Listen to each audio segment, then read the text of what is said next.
students. Good morning. Today we have a chance here, our alumni from Hacettepe University, Dr. Zishan to present his lecture about the residency statements, current statements in the United States, entitled, as you can see here, Should I Stay or Should I Go? Let me first introduce to all of you Dr. Siddiqui. Dr. Zishan is a graduate of Hacettepe University 2001. He was subsequently recruited to an international medicine residency program at University of Pittsburgh Medical Center. He trained in the Innovative International Scholars Task, and he was then recruited to a faculty position at Johns Hopkins School of Medicine in the Division of General Internal Medicine. In this role, he provides care to hospitalized patients and teaches students and residents. His area of research focuses mainly related to the improving patient-centered care and health services delivery. He is mentored by Dr. Peter Pronovorst as one of the Time magazine 100 most influential people in 2008. And Dr. Siddiqui's then afterwards work has been widely covered by the United States national media. He is also involved in healthcare innovation. He is the faculty innovation lead for Johns Hopkins Department of Medicine. He has developed an app to measure and improve patient experience. He holds a master's level certification degree in clinical research from University of Pittsburgh and got an MBA from Johns Hopkins University. Dr. Siddiqui has a passion for mentoring medical students. He has successfully helped medical students obtain competitive residencies in the United States of America. He mentors a group of underprivileged medical students in India to help them become leaders in their own community. So, please, Dr. Siddiqui, the stage is yours.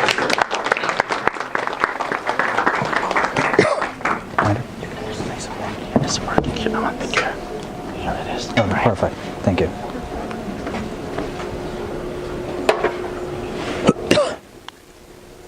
Can everyone hear me?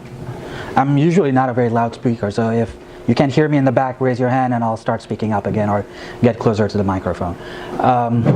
It's truly an honor to be here. As mentioned, I was a graduate from Hacettepe in 2001. I knew Turkish then. I know a little Turkish now, but I'm more comfortable in English, so I'll speak in English. I do many things as a faculty member. I have my own research, I teach students, I develop apps, I do a lot of innovation and business development.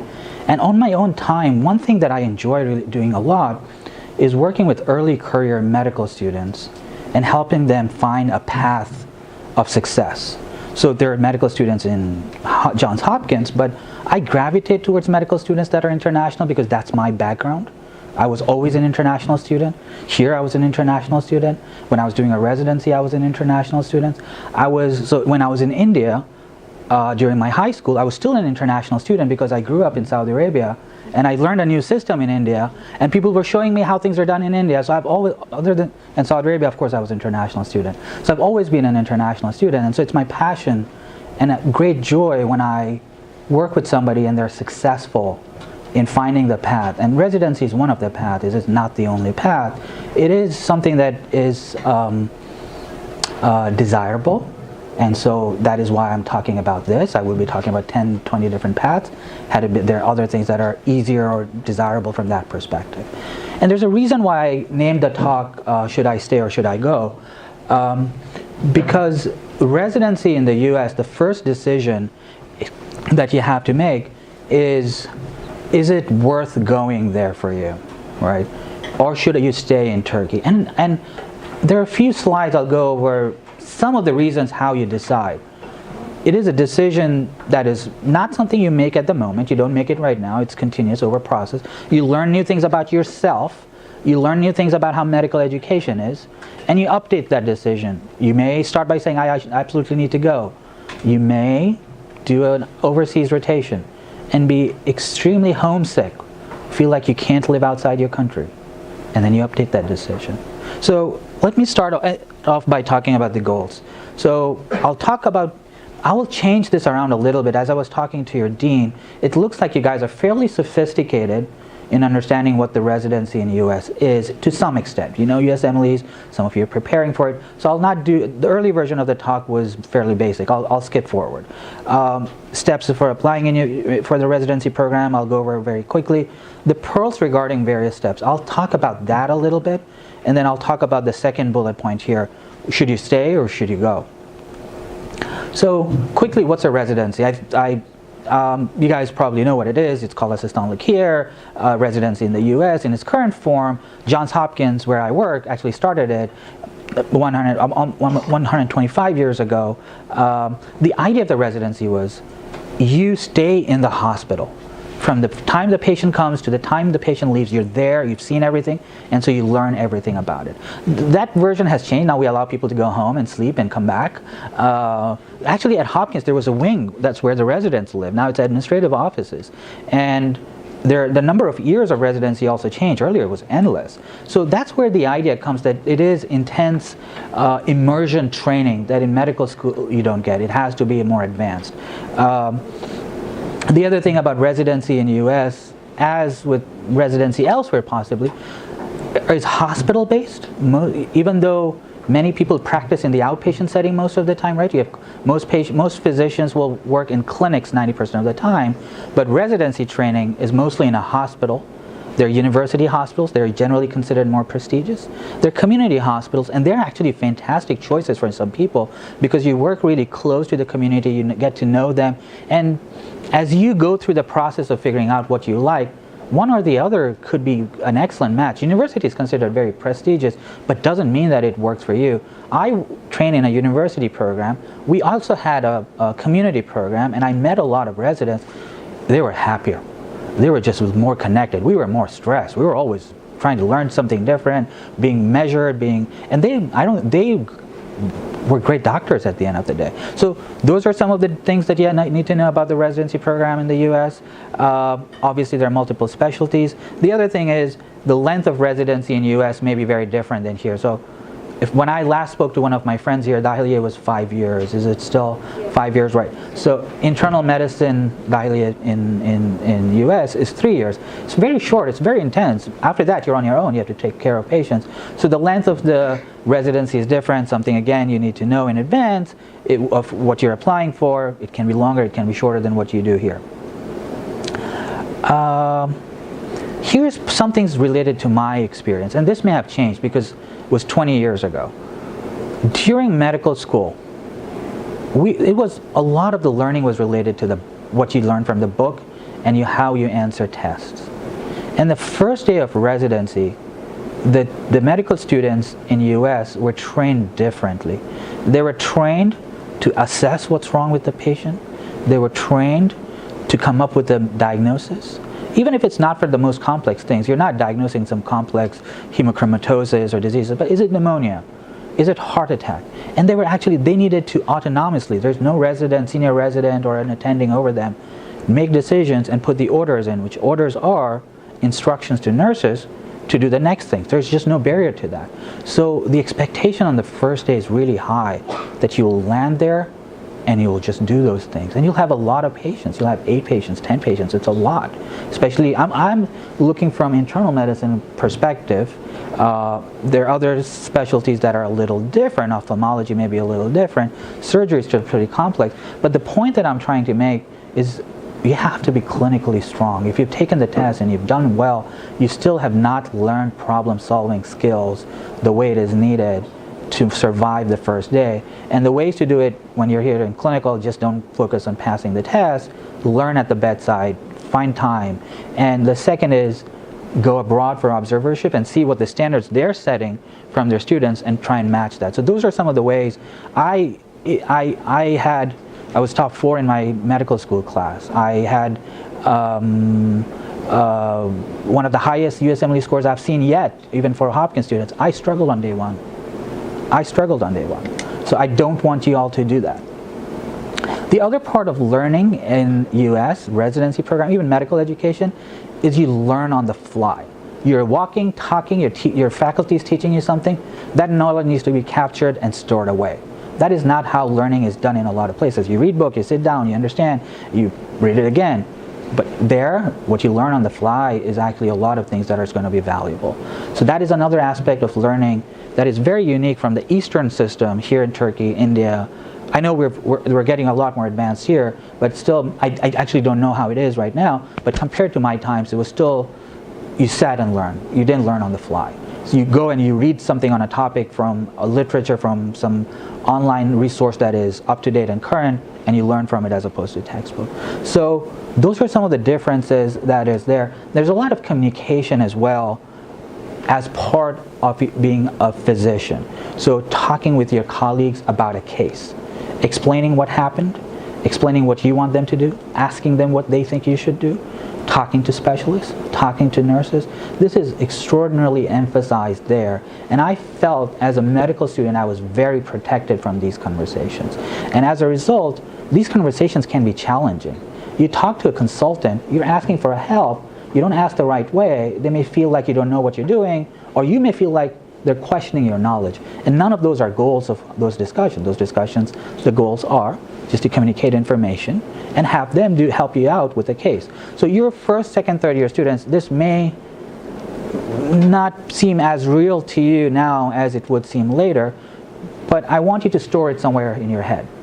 That communication is extremely important in terms of how you work in a clinical environment, and in a place like US it is extremely valuable, and those are some of the skills you'll need to develop over time. And look for it when people talk about communication issues, communication error, what are they talking about? The other aspect is evaluations and feedback. So a lot of the evaluation here is, or most of the places in the world, is test-based, right? You write a test and you get a score. There, the evaluation is based on how you're seeing patients. It's very complex. You can do really well with a patient, nobody sees it, and you do worse, and everybody sees it. But they evaluate you on your skills. And overall, I think we get a good job of figuring out if you're a good doctor or not. It's a very different way of being evaluated, and you need to be aware of it. And so these are some of the things that, if you're going to US, you need to be mindful of, and you need to be aware that things might be different in these arenas. Social life, we'll talk about it some other day maybe. There's not much. So here's a website from University of Pittsburgh residency page. If you look at it, what are they trying to do here? I don't know if residency programs here have a website, do they? Yeah. So, yeah. So why would there be a website for a residency program? What's the purpose of something like this? Anybody with a guess? To know what you're getting into. To know what you're getting into, yes. So it is advertising. This is an advertisement. They're competing for you. Even the top universities, Harvard, Hopkins, they're not sitting back and saying, oh, we're Hopkins, people will come. They want you to know what life is like that. And it's a mutual fit thing.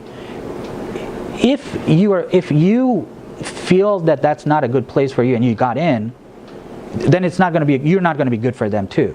And if they give you the information to decide whether it's a good place for you or not, then they've helped themselves. So they want the right fit. It's not necessarily the smartest. It's people who will culturally fit, understand the expectations. If one of the lines here is, if I'm pointing at the right thing, life in Pittsburgh. So this is a Pittsburgh residency program. They're not just selling the program, they're selling the city. What are you going to be doing when you're not working? The first is welcome from Dr. Corbelli. She is the program director there. She wants to welcome you. She wants you to know that she will care about you when you get there. Meet our residents is the next line, right? So they want you to know who's there. If someone like you is there, you'll feel at home.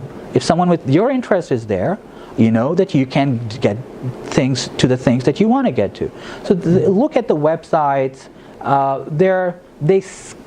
At some point they start feeling similar, but once you see a few, you'll start figuring out what the differences are, what they're interested in, and what you're looking for. But the point being that it is something that they want you to think at a very complex level. It's not just Hopkins, number one, no, what is their life like? Who are the people there? What are they doing? What are their career interests? Where are they coming from? What is the city like? Decision for residency in the US, what residency you apply, involves those things. Now, having said that, I went to the University of Pittsburgh. I knew nothing about Pittsburgh. After I got in, I heard it's a good city, and it was a good city. And when I got an interview from Hopkins, I knew no one in Baltimore. I didn't know how life was there. It actually turned out to be excellent. So those are the decisions I made, but I don't think one needs to repeat the mistakes that others make.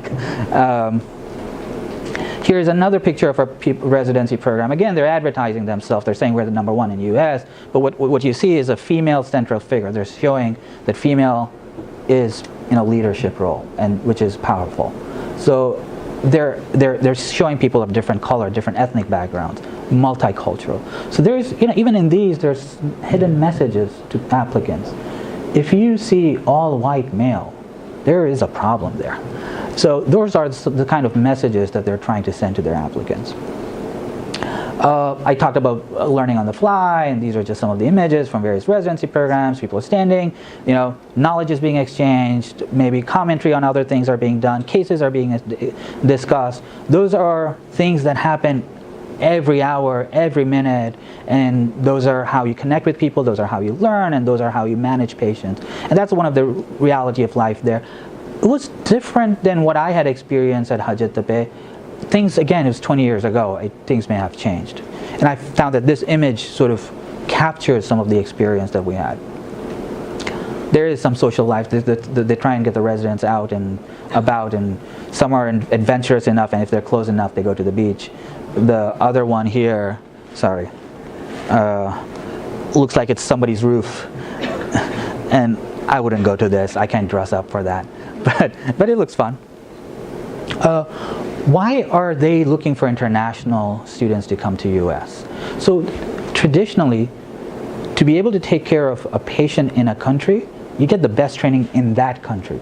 So if I were trained in India and I wanted to practice medicine in Turkey, there would be a lot of challenges. What I've learned there, a lot of it would not be useful here, and a lot of things that are needed here, I wouldn't know. I would have to work hard to learn it.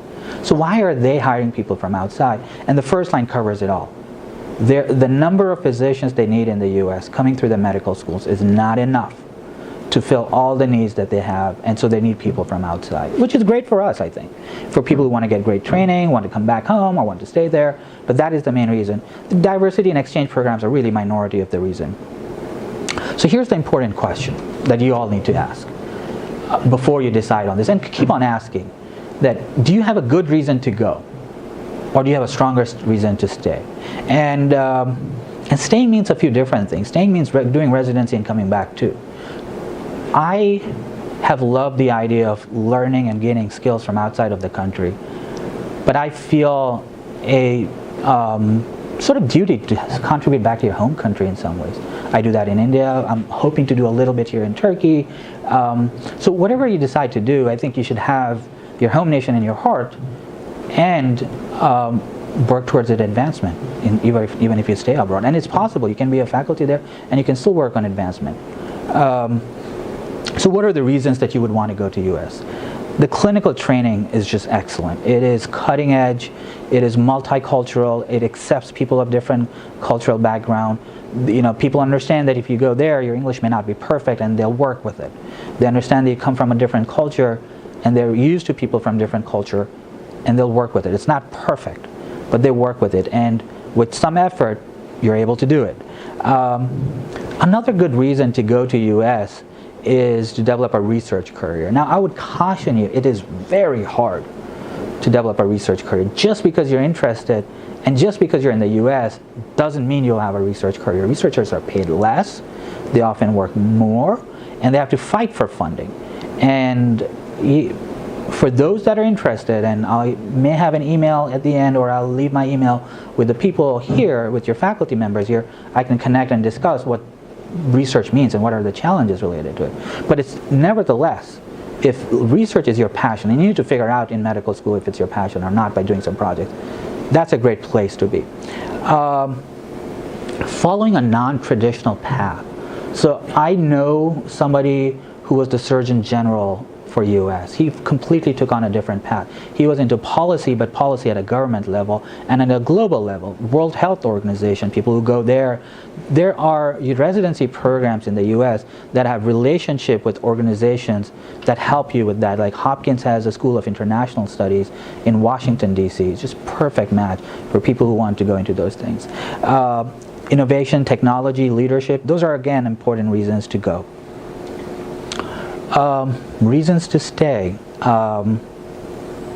There's a thing called culture shock. You guys have probably heard about it several times, but you don't know what it is until you've felt it.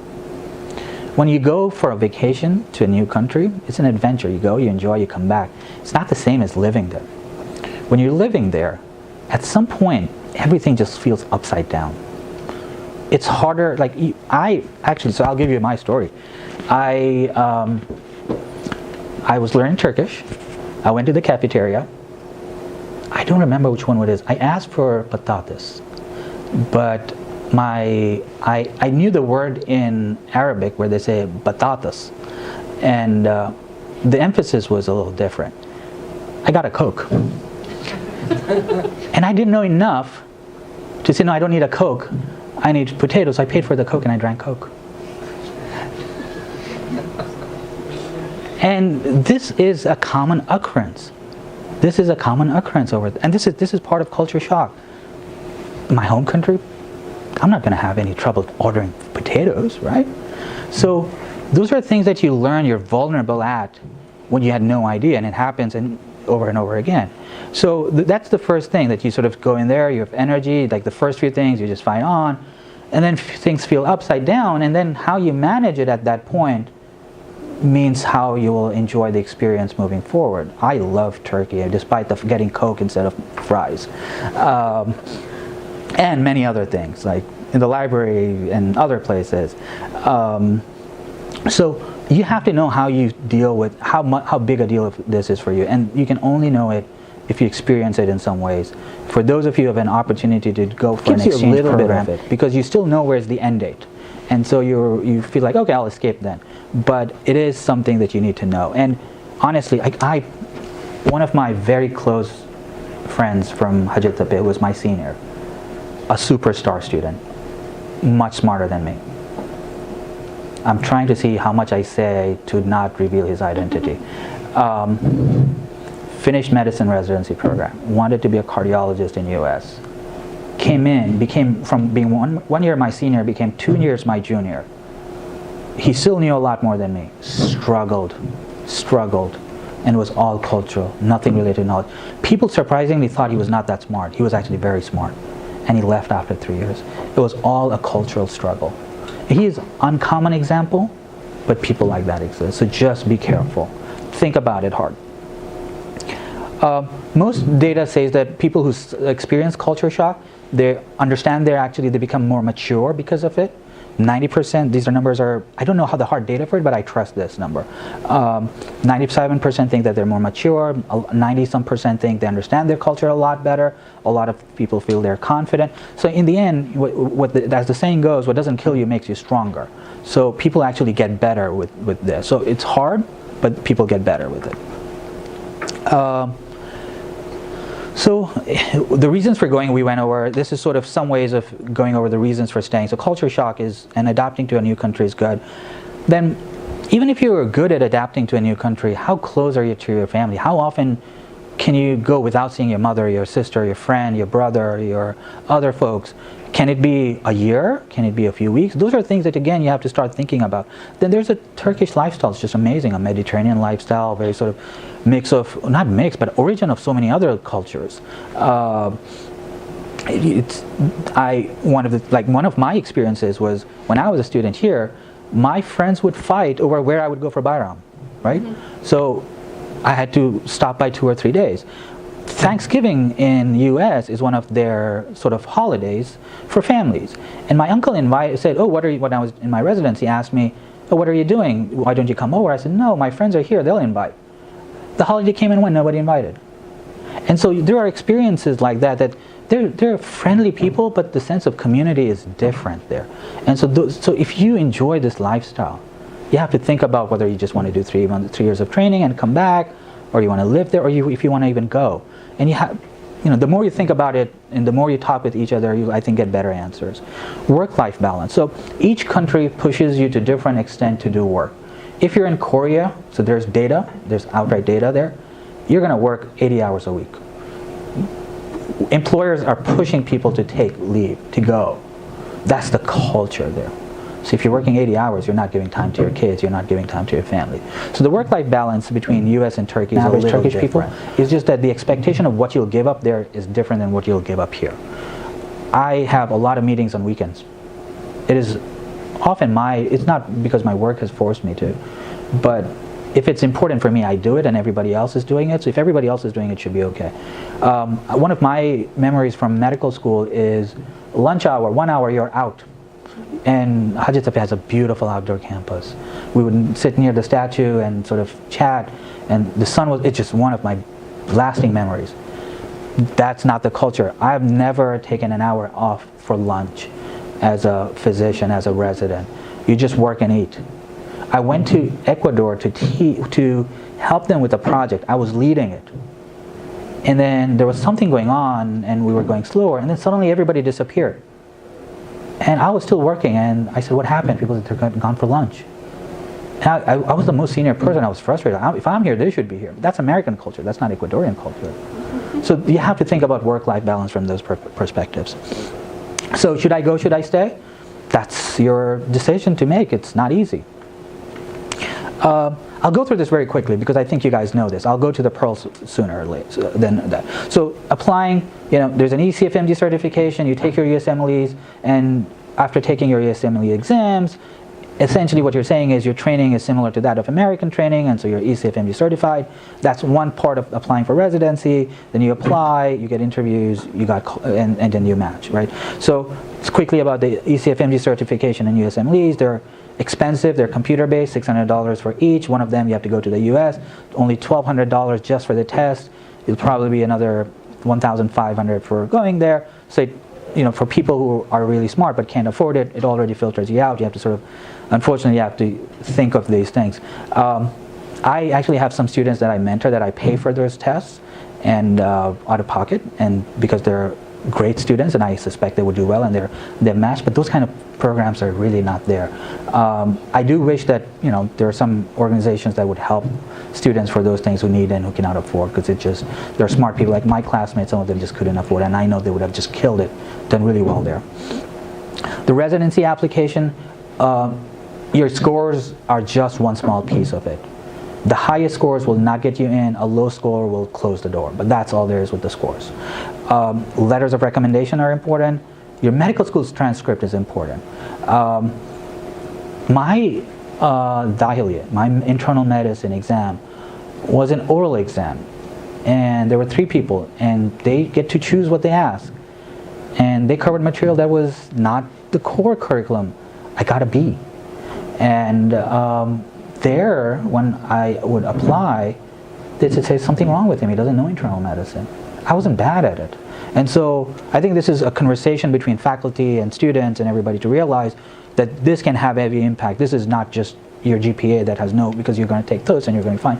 If you're applying to US, especially all your grades are important. All your grades are important. But the residency that you're applying to, the clerkship in that residency on that topic is extremely important. Your resume is really important. We'll go through some of those things in a few seconds. So once you apply, you get to the interview. If you're not invited to the interview, you're not dancing with them, you're out. If you apply, you interview, you have a chance of getting into it. They'll try and select the ones that are best match for them. So just a quick word about the interview. They'll ask a lot more students than the spots to interview.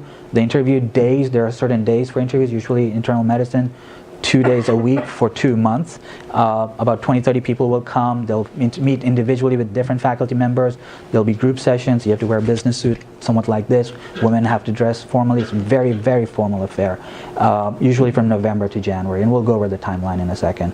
Then there's a match process where a computer tries to get your best choice with the residency program's best choice, so that you both are a high match for each other. So there's a match process for that. I think you guys know this. I will spend a little bit time on this. So here's the timeline, right? 6 years of medical education. For residency, you apply in September. I'm sorry, I can't do pointers on both hands. I can get the mouse, yes.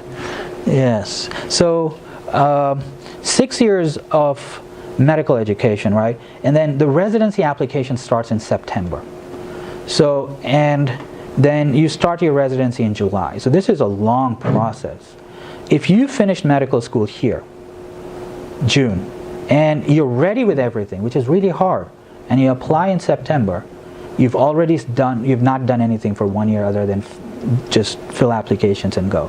And if you're not ready here, you take another year, then you've lost 2 years.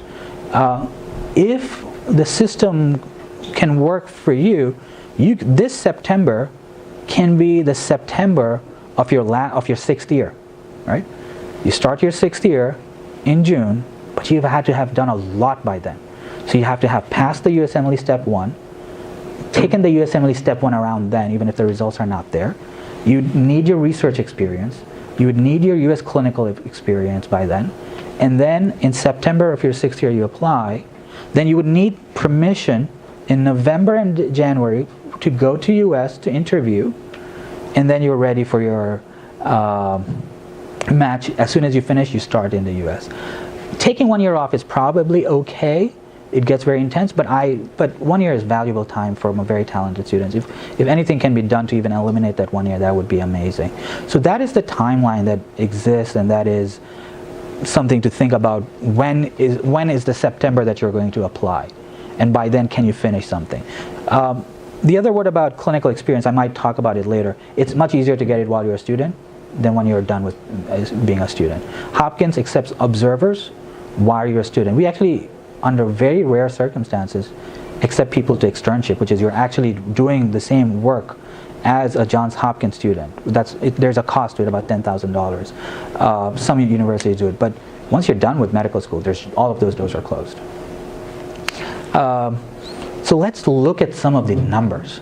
So here is USMLE Step 1, number of people who take the test in 2015. The numbers have not changed much. About 23,000 people take it. Only 80% pass, and passing is not the same as getting into residency, right? Then only 18,000 take Step 2. So there's already people who just have said, it's not for me, just based on that. For clinical skills, it drops further. Like almost 3,000, 4,000 are going away. Now, only 10,000 get a certification, filling all of those things. 12,000 apply for match. 6,000 from the international students get in. So it looks like 50% here, right? 50% of the students get in. But if you start from here, look at here, from 25,000, 6,000 get in. So it is 25% is not 100%. But this is what I say. You guys are very talented. You're top of what you guys have been doing all your life. If you work well, I would suspect, this is a guess, I would suspect your success rate should be around 80% to 90%. But everything needs to be done in time, lined up, good mentoring. Just your innate talent should get you into 80 to 90%, and some of the really good programs. But that's the reality of what people who apply go to do. I'll skip over this slide. This is people from different countries. How many of them are applying and getting into residency? 93 from Turkey every year. That's 0.9% of all of the residency spots. Part of it is a lot of Turkish people are not applying. It's not a failure rate in any ways. The application rate is low. So country of medical school 93, country of citizenship 87. So why medical school is different from country of citizenship? Because of people like me. So my medical school is Turkey, but my citizenship is somewhere else. But again, those numbers can change just based on the applicants. It's a really low number. And here's the problem with having a low number. When you send an application in, people don't know you in the US, right? It's the whole world. You can be the best university in your country, but people are local. They wouldn't know who you are. So if there are very few residents from your program, the reputation has not been established. Reputation has a lot of value in the United States. And simply based on this, if I've taken the #1 ranked student from this medical school and has done well, the next #1 ranked student comes in, I know they're going to be great. But if there are not enough of them, then there's a problem. And so in the future, with the help of your management, if you could target some programs so that reputations can be built within that, then it will be very, very helpful, because that number is just not diverse enough. These are steps if you've applied. I was supposed to stop here, but we actually are going to go forward with a few other things. Raise your hand if you have looked at how USMLE Step 1 questions are. Okay, so some people here, some people there. What's your experience? How's the question different from what you're learning? Very different, actually. Okay. Here you get like a basic science question, direct question. Here, that question actually that you have in the committee is actually in the vignette form. Scenario. And this basic science question is in the answer. Yeah, so what he said was the questions are very different. The basic science questions are in a vignette format, which essentially means a clinical case scenario. It's a problem-solving scenario. Now, if I read this question, I don't have time. If you've had a chance to read it, that's good. But it feels very complex. It feels like they're describing a patient. You don't need to know a lot more than what you know in medical school here. You just need to learn to use it differently. You need to learn a little bit more, and you need to learn to use it differently. And that practice would need to start happening earlier. So the stress shouldn't be, now I need to be a doctor in the first and second year. No. This is, actually, the truth is, this is a complex question. If you read the last line, you can answer the question, even if you don't read the first few lines. The problem is, if you don't have enough background, you wouldn't know that. So that is something you need to start working on early. And you know, your dean and I were talking about how those things can be done in a supportive manner. There's just so much educational innovation that's going on here at the university. Eventually, I imagine that is something that would be addressed, but you know, you guys are just doing amazing, innovative work here. But that is something that you need to be aware of, that it may look overwhelming because of how it looks. This is not a lot more different than what you know.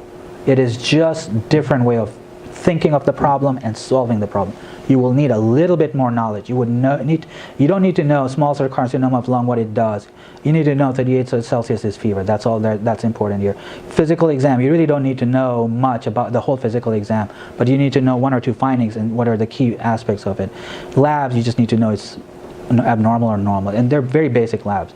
And it's literally 2 sheets of lab, and that's all you need for the exam. There's no high science to it. The physical exam findings can be in 2 or 3 pages. So a little bit extra knowledge, but reusing what you need to use. This is step 2. This gets serious. So this is actually a case that you cannot solve by just reading the last line.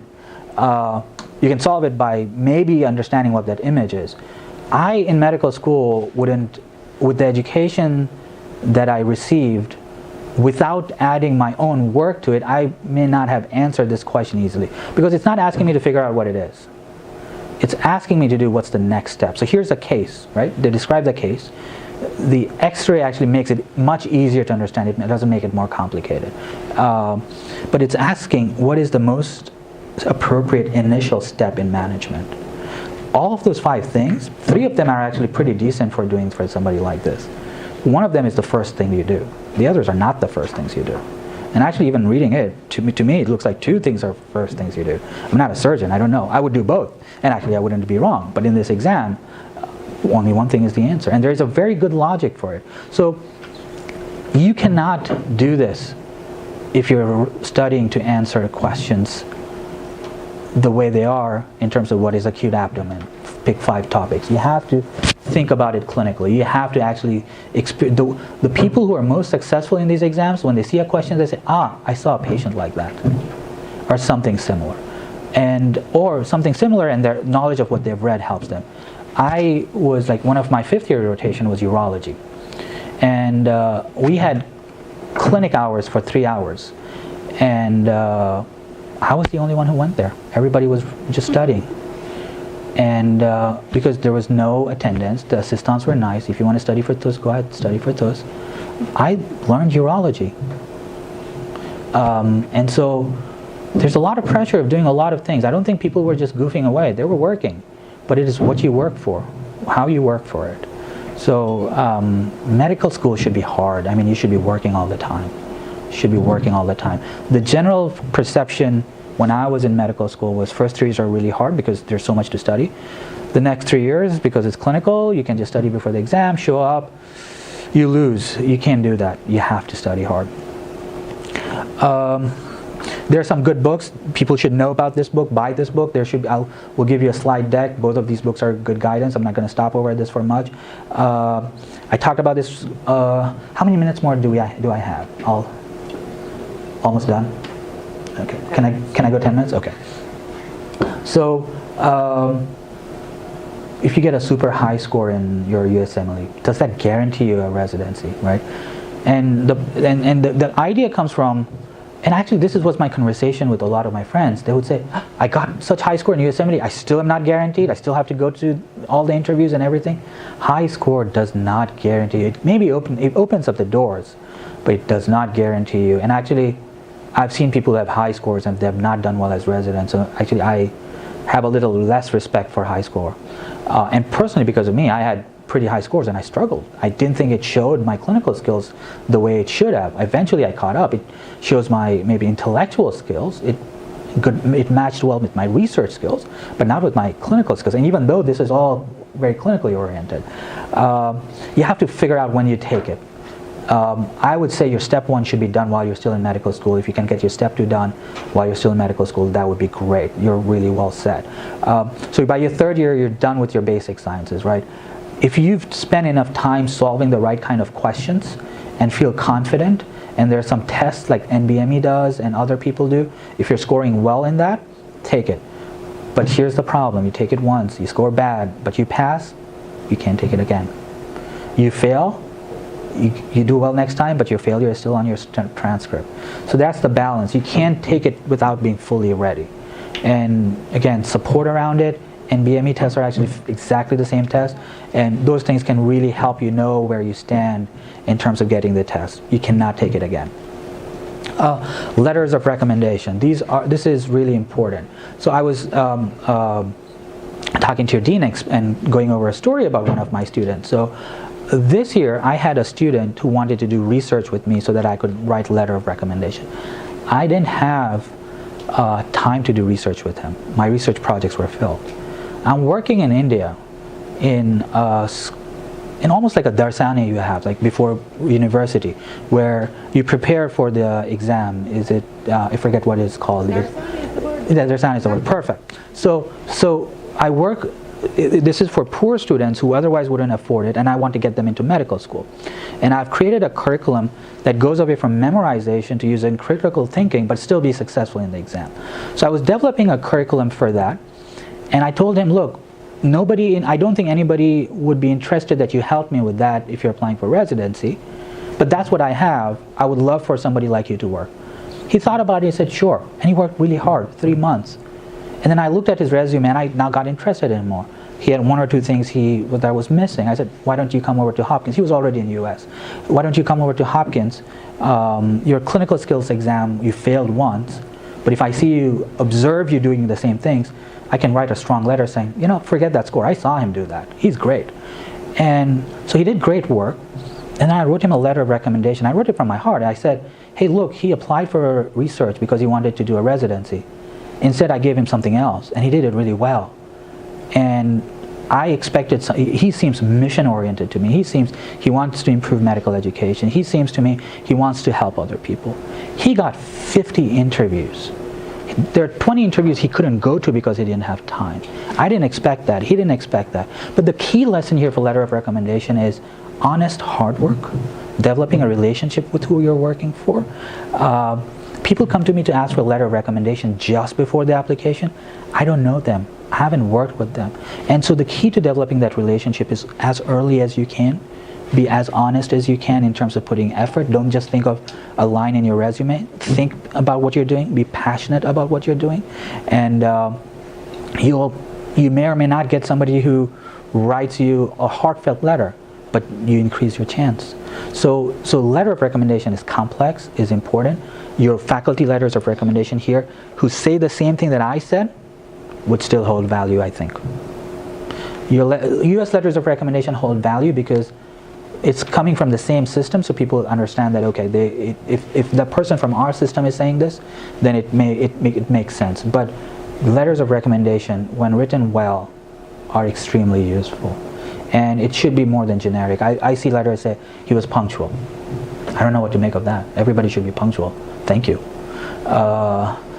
So he participated in discussions. Okay, how does that make him a better resident? It really should be something that makes that person stand out. One of the other things you can do is say, hey professor, would you mind writing a letter of recommendation? And if you want, I can draft one for you. It is actually, I love that because it reduces my work. The letter of recommendation that I wrote, it was actually written by him. I changed 90% of it. But the thing is, if it wasn't in front of me, it was starting a blank document is very hard. Working on a document that has something there is easier. It's harder to ignore. So you can offer that. The other thing is, if you're going for a rotation, but your residency is 2 years away, don't wait that 2 years to get that letter. Ask them to give you a copy of that letter. What I used to do is ask for that copy, and when I'm ready to apply, I say, hey doctor, you gave me this letter of recommendation, do you mind sending it again? And they may not remember you, they may remember you, the problem is they don't remember the details. And it's details where everything is important. But they've captured it on that letter. It's easier for them to rewrite and send it. I ask my students that. If they want a letter from me, ask me within 4 weeks of when I'm done working. Even 4 weeks, I start forgetting things. And actually, when I'm working with them, I tell them, when you write a letter, I appreciated this thing you did, make sure you mention it. So it's an art form, letter of recommendation. It is, in that example, I think he would have gotten 5 or 10. I didn't expect it to be that successful. And he actually, wherever he interviewed, people were talking about what he did. That specific project, how did he do this? That's a great idea. So be ready to discuss those things that are written there. Be passionate and lively about it. That's what makes you stand out. In the resume, research skills are important. Here's the conceptual problem in research. You're trying to be a clinician. Why is being a better researcher helpful, right? So the idea is that you've gone beyond what was offered to you. You've thought about the problem in more detail. Even if you don't want to be a research career, you investigated a problem. And if you published it, it's even better. So research is important, but just, again, be passionate about what you're doing. Sometimes you go into research thinking, okay, this is just a research project I can get. Develop a passion after you go in there. Think about it as an arranged marriage, right? You didn't fall in love with the girl or the guy. You're married, now fall in love. So you have to demonstrate a passion for that. And when I have people who come in, I tell them, okay, talk about your research. They say, yeah, we did this and we did that. Okay, to me, I just erase that line about research. I need to hear why they did that, and what they want to do next with it. Even if they don't have opportunity. It's like, so for my research, right, when I was here at Public Health at Acıbadem, we did a survey, home survey of people who were older than 65 years and what their daily life was like. And in the beginning, I thought, oh, I don't know what that, was not very enjoyable. But then when we went there and knocked the doors, people were so nice, they invited us. And so I took that in my interviews. I said I want to be a geriatrician. I didn't want to be a geriatrician, really. But I mean, I wanted some component of geriatrics in that. And I said, they asked me what was fascinating about the research. I said, these things matter to people. What the information we're getting about their health status was important to them. These are the things that we should improve when we're improving healthcare. It's not about their physiology and anatomy. These are the important things. And those things spoke to the people I was talking to. So you have to find the passion in what you're doing and listen to the people who are doing the research and hear what their passion is about, because you can mirror that passion sometimes. I'll skip over this. Interview. Yep, so this is the last slide.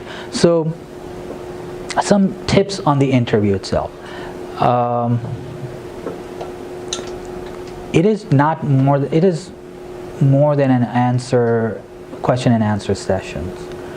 One of the interviews that I did for the applicant, he was interested in cooking. He had actually taken a coursework, and we talked about nothing other than cooking. Nothing other than cooking. Because his clinical skills are there, right?